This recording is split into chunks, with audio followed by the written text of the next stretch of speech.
I should have realized something was wrong the moment the train pulled in without making a sound. I was half asleep when I boarded. I always take the 6:05 a.m. commuter train, but that morning, it arrived completely silent. No screech of brakes, no whine from the track. Just the soft wind against the platform, and then doors sliding open. It's a long-haul commuter line. My stop's about 40 minutes out from downtown, and most mornings the platform's got maybe 5 or 6 people. That morning, I didn't see anyone. I figured I was just early. The air was cold enough to bite through my coat, and the overhead lights flickered once as I stepped onto the train. I'm Aaron, 31. I work IT support for a law firm downtown. This train is part of my daily routine, right down to the seat I always try to grab. 3rd row from the end, window side. I've taken this route every weekday for 4 years. It's predictable. It doesn't change. The commuter line always runs 11 cars. That morning, I noticed something strange on the platform. A 12th car. The digital sign said, Car 12. I'd never seen one labeled that before, but the doors opened like normal, so I stepped inside. I was alone in the car. That happens sometimes, especially this early. But as soon as I sat down, I noticed the smell. Not rotten, just old. Like a room no one had been in for a long time. Dusty fabric and forgotten electricity. Usually within a few stops you start hearing footsteps from the next car or the conductor coming through. I didn't hear anything. No intercom chime, no overhead voice saying, "Next stop, Arlendale." Nothing. Just the steady movement of the train, the quiet hum of the lights, and my own reflection staring back at me in the window. At first I thought maybe I'd gotten on the wrong car, like a non-service one they'd left unlocked by mistake. But the train was moving. Outside, the scenery blurred by like normal. Trees, industrial backlots, overpasses. I pulled out my phone to check the time. 6:13 a.m. Good. Right on schedule. Then I opened the transit app. It said, "No train detected." That didn't make sense. I stood up and walked to the next car, or tried to. The door wouldn't open. Not locked exactly, just sealed, like it had never been meant to open in the first place. No window on the connecting door either, just a dull gray panel. I went to the opposite end of the car. Same thing. That's when it hit me. I couldn't hear anything from the other cars. No rumble, no motion. It felt like this car was moving, but nothing else was. I sat back down and tried calling the transit helpline. No signal. Then I texted my coworker. The message sent, but right after my phone screen flickered and went black. When it came back on, my photo gallery was open. At the top was a picture I didn't remember taking.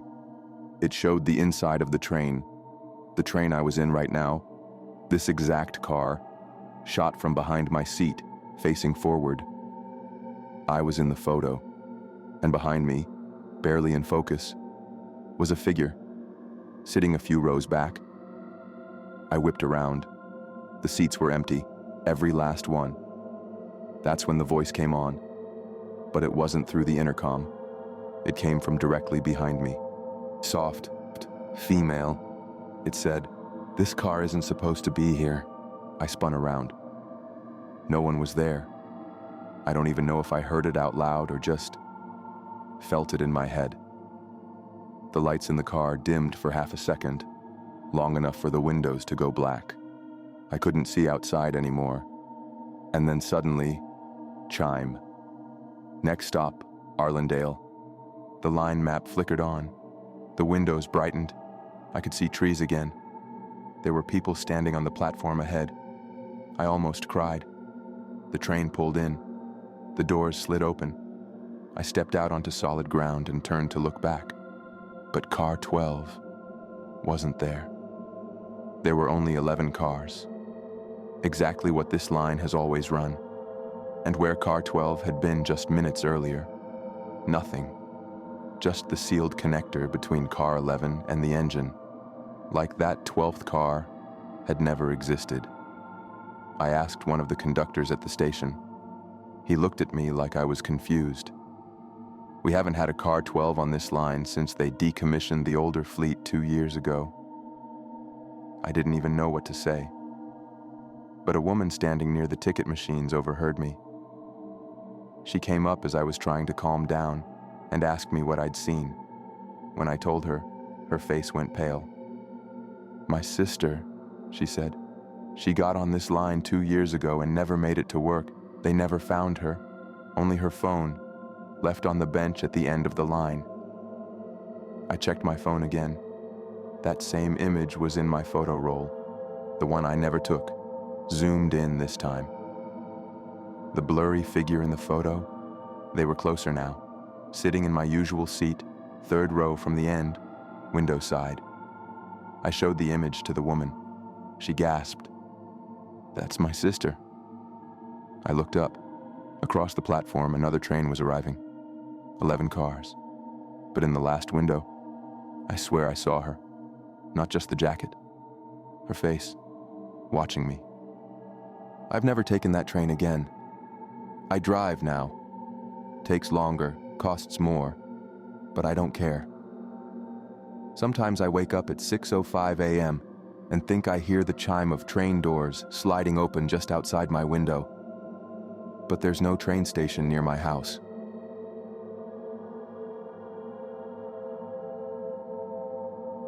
I didn't even notice him until the second time he knocked. That weird hollow tap on the bus window, right next to my head. I jumped, turned, saw this guy standing on the sidewalk.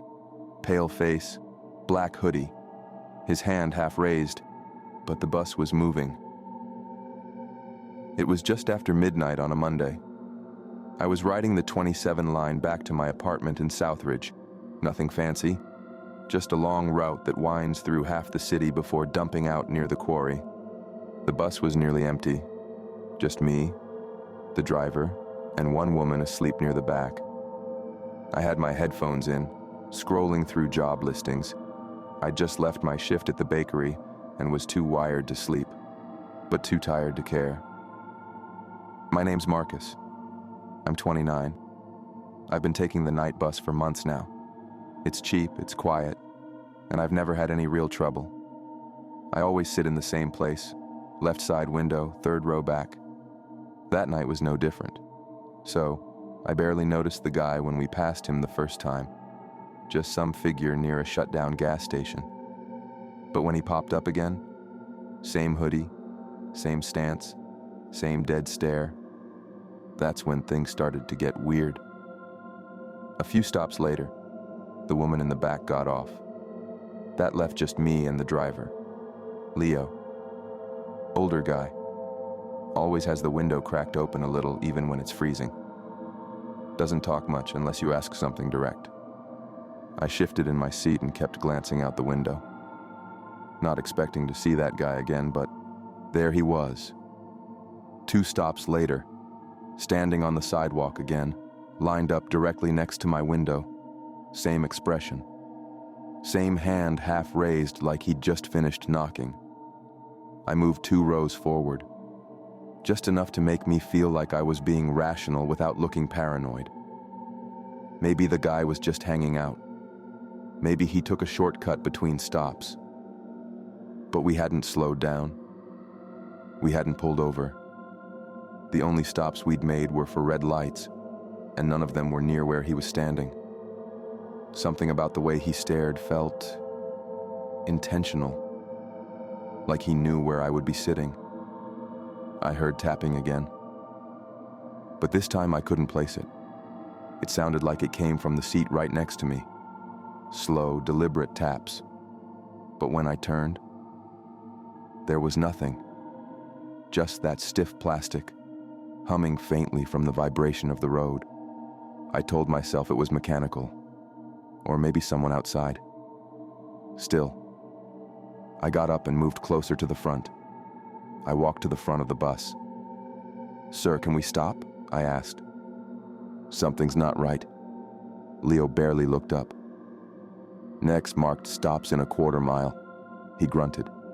Ain't nobody else back there but you. I was about to respond, and then I saw him through the front windshield. Same guy, now standing in the middle of the road, just past the reach of the headlights. Same hoodie, same pale face, like he'd been waiting for us to catch up. Leo didn't slow down, didn't swerve, just drove. But as we passed him, I saw his face clearly for the first time, still as stone, eyes locked on mine.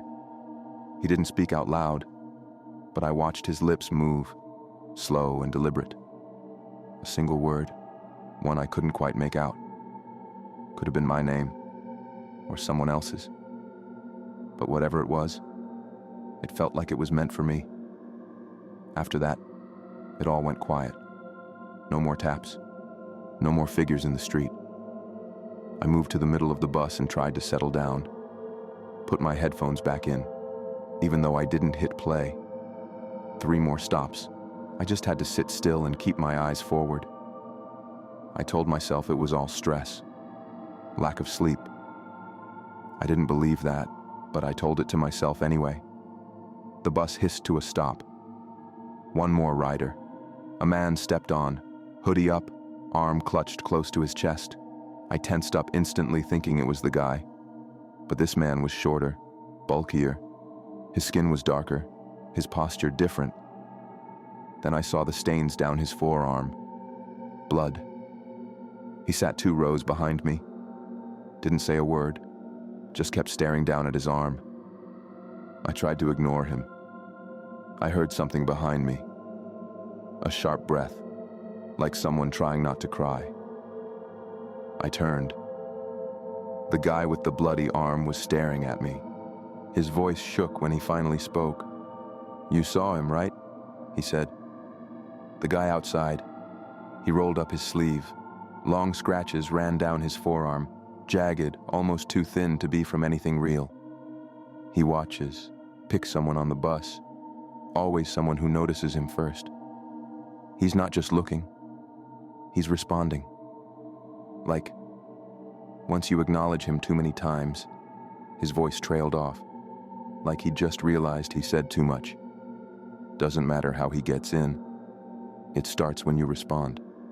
Could be eye contact, could be a question, could be you getting curious. That's all it takes. You give him attention, and he gives it back. I started to move, but suddenly he grabbed my wrist, tight. "You have to get off," he said. "Don't talk to him, don't give him anything." I yanked away. My stop was the next one, 2 blocks out. I didn't care. I hit the buzzer and stood up. Leo didn't react, just pulled over like it was any other night. But as I turned to walk down the aisle, I froze. Someone was sitting across the aisle now. Hoodie pulled low, hands folded in his lap. I didn't remember him boarding, didn't hear the door, didn't see him walk past. But maybe I missed it. I'd been so focused on the bleeding guy behind me. Maybe I hadn't noticed who else came in. That's what I wanted to believe, right up until he looked at me and smiled. I ran. I didn't care how it looked. I bolted down the steps and didn't stop running until the bus was a dot in the distance behind me. The next morning, I got ready for work, still unsettled from the night before. I checked the transit app before I left. Nothing unusual, just the upcoming scheduled stop times, a few minor delays. But something made me check info on the night bus stops. That one stop, the one where that guy got on, it wasn't even marked active after 10 p.m. I asked the guy who's always out front of the corner store. He sees the buses pass every night. If someone had gotten on, he would have seen it. He said the 27th went by like usual, but no one was on it except the driver. Bus looked empty, he said, like always at that hour. But last night, when I rode home again, I noticed something on the window beside my usual seat. It was fogged up from the heat inside the bus, but underneath, barely visible through the condensation, were 3 thin, curved scratches. like someone had dragged their fingernails across the glass, slowly, one after the other.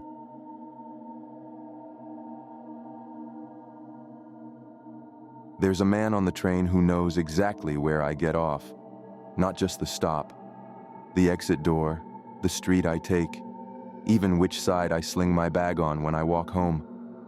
I never told him. We've never spoken. But tonight, he sat down across from me and said, "Your grandfather isn't doing well, is he?" The eastbound line cuts through the city like a vein. Slow, consistent, same lighting every time. I usually catch the 6:12 train after leaving the hospice center. The car smells like brake dust and vinyl. The doors shudder a little when they close. Everyone keeps their eyes to themselves. It's the quietest part of my day. That silence between strangers is something I've come to count on. So when someone breaks it, when they look up, speak directly, and seem to know something about you, it feels like a wire snapping inside your chest. I'm Kayla. I'm 29, work remote doing layout and branding for a couple medical supply companies. It's nothing glamorous. Lately, most of my time is spent going back and forth to my grandfather's hospice facility. He's got a neurological condition, the kind that dims the lights gradually. Some days, he thinks I'm my mom. Some days he just holds my hand and stares at the wall. Taking the train makes the visits feel manageable. I've built this little routine around them. Podcasts, same platform bench, same snack from the vending machine before I board. That routine is what's kept me from falling apart. Which is why what happened tonight hit so hard. This man didn't just invade my space. He stepped directly into a part of my life that's supposed to be private. I noticed him when I boarded, not in a dramatic way. He just looked like someone who maybe got off work late. Black coat, clean shaven, maybe 40s, eyes that didn't flinch when they met mine. He was already sitting in one of the forward-facing seats, but as I passed, he got up and moved to sit directly across from me. It was subtle, calm. He didn't say anything at first, just rested his hands in his lap and looked at me like we were waiting for a mutual friend. Then, after 2 stops, he said it. "Your grandfather isn't doing well, is he?" Just like that. No smile, no hesitation. Just a statement that slid across the seat and curled around my throat. I didn't respond. I stood up a couple minutes later, slowly, deliberately, and moved to a different seat. 3 rows back, by the doors. I didn't want to make a scene. Maybe he'd overheard me talking on the phone sometime. Maybe he worked at the hospice or knew my mom. I told myself anything I could. From where I sat, I could just barely see his reflection in the dark window across from me. He was still seated, still calm, looking down at his hands. But then at Maple Junction, right as the doors opened, he stood and said aloud, to no one, "She usually gets off at Oak Terrace." It wasn't a threat. He didn't even look at me when he said it. But it made something snap sideways inside me. The words were delivered like a fact, like a reminder, and no one else on the train reacted. I got off 1 stop early, at Ridgemont. It wasn't a panic move. I kept my pace even, didn't look back. But once I was on the platform, I glanced through the train windows as it pulled away. He was in the far car now, standing and facing the door, watching me. The walk home took an extra 25 minutes. It was cold. My phone battery died, and by the time I got to my apartment, I was too wired to sleep. I kept replaying the moment in my head. The way he said it, the tone, like we were in on something together, and I'd forgotten my part. And that night, for the first time in years, I had a nightmare I couldn't shake. I saw him sitting in the chair next to my grandfather's bed, holding the bottle of orange soda I always bring. And Grandpa was smiling at him, not at me. The next day, I asked the nurses if anyone had visited besides me. They said no, just staff, no registered guests. That was the tipping point. I told the front desk that no one else should be allowed in his room without my permission, not even volunteers or clergy. I don't know what I was expecting. Maybe confirmation that someone else had slipped by. Instead, they just looked confused and said, "But no one has visited him, just you." Later, when I brought it up to Grandpa, I kept my voice calm. "Do you remember anyone else coming by this week?" He looked right at me, then said, "You brought that man with you yesterday, the one with the quiet eyes." I didn't say anything. He nodded a little like he was pleased with himself for remembering. Then he added, "He was the one who told me that you'd be leaving soon." There was no fear in his voice. That's what chilled me. It was just acceptance. I tried to let it go. I told myself Grandpa's condition was worsening. He was combining faces, words, old memories. It didn't mean anything. But that night, I had another dream. This time, I wasn't in the hospice room. I was on the train again, across from the man. But I couldn't move. He was holding something wrapped in paper. When he opened it, I saw my own train pass. My name. My photo. He smiled at it, then at me. The next morning, I double-checked my bag. The pass was still there, but I couldn't shake the feeling that it had been touched, that it had been seen, used, returned. That day I took an Uber. Traffic was awful, and the driver kept trying to talk to me about some podcast. But I felt better knowing I was choosing my route, not stepping into one that already seemed set for me. The following evening, I forced myself to take the train again. I had to. If I avoided it forever, I'd be letting the fear win. So I followed my exact routine. Same snack, same bench, same car. And for a while, it felt fine. I found a seat by the doors, scrolled through my phone, listened to announcements, until Eastbridge. That's when he stepped on again. Same coat, same eyes. This time he didn't sit. He stood just a few feet away, holding onto the pole, looking straight ahead. He didn't acknowledge me, didn't even glance in my direction. But I could feel him watching without turning. We passed Ridgemont. I held my breath. Then, just as the train started to slow for Oak Terrace, he said it again, soft but audible. "You didn't like walking home last time." He said it like an observation. Not mocking, not smug, just confirming. Like he remembered it exactly the way I did. And I realized, this wasn't a man trying to scare me. He was already part of the story. The girl beside me looked up and whispered, "Hey, are you okay?" I nodded, startled, but she pressed, "That guy gives me the creeps. Want me to stay on with you?" I said yes. We rode past my stop together. I watched him as the doors opened. He got off at Oak Terrace. I stayed seated. She and I rode one more stop together before I got off and caught a rideshare home. I never even got her name, but I'll always remember how calm she stayed, like she'd seen something like this before. My grandfather died later that night. Peacefully, they said, in his sleep. The last thing I ever said to him was, "I'll be back tomorrow." But I wasn't. Not really. When I came in to collect his things, the nurse handed me a sealed envelope I didn't recognize. Inside was a note he'd written. Short, shaky handwriting. "Don't trust mirrors anymore," it said. "He's wearing your shoes now." It confused me at first, until I got home that night and noticed something off. My favorite pair of gray running shoes, the ones I always wore to hospice, were gone. Not in the closet, not under the bed.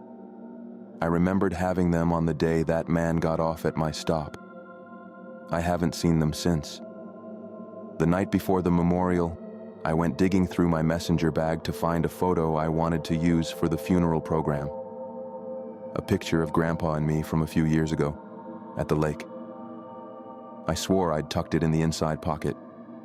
Instead, I found something else. At the very bottom, folded flat, a small square of Polaroid film I didn't recognize. It was a photo of me, on the train, sitting by the window. I was facing forward and smiling, just barely. In the bottom corner of the frame, you could see the reflection of a sleeve and a hand holding the camera up. Black coat, same worn cuff. It was him. And what chilled me wasn't that I'd been photographed. It was the way I was looking straight into the lens, not surprised, not scared, like I wanted him to take my picture, like I wanted to be there with him. I haven't taken the train since. Sometimes I dream I'm still on it, but when I look up, everyone's staring at me, and in the dream, I know I'm not me anymore. I'm the one across the aisle,